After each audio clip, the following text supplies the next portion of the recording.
মানুষ বলে না শখের জিনিস 16 আনা, আবার কেউ কেউ বলে যে শখের জিনিস 4 আনা। তেমনি আমার শখের জিনিস হচ্ছে 4 আনা। কারণ আমার পছন্দের এবং আমার একটা ইমোশন হচ্ছে আমার চুল। আর এই চুলগুলো হচ্ছে আমার আজকে কেটে ফেলতে হয়েছে, কারণ কেন জানেন? আমার আব্বুকে খুশি করার জন্য।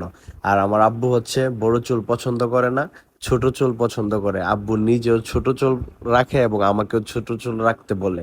তাই আজকে আব্বুর ইচ্ছাটা রাখতে গিয়ে আমার শখের জিনিসগুলা ফেলে দিছি। এতে আমার কোনো কষ্ট নাই, কিন্তু আমার আব্বু যে খুশি হয়েছে এটাই হচ্ছে আমার কাছে অনেক। কারণ সন্তান কোন দিনের জন্য? বাবা মাদেরকে খুশি রাখার জন্যই তো হচ্ছে সন্তান, তাই না? তাই আজকে আমি চুলগুলো ছোট করে ফেলছি। আর আপনারা সবাই কমেন্টস করে জানাবেন তো, আমার বড় চুল ভাল লাগে নাকি আমার ছোট চুল ভাল লাগে, কোনটা ভাল লাগে? আমি ভিডিওতে অ্যাড করে দিব বড় চুলের। আর আমার ভয়েসটা কিন্তু একটু অন্যরকম লাগতেছে, কারণ আমার দুই নাক বন্ধ, নাক দিয়ে পানি পড়ে, ঠান্ডা লেগে গেছে আর কি। সবাই দোয়া করবেন আমার জন্য।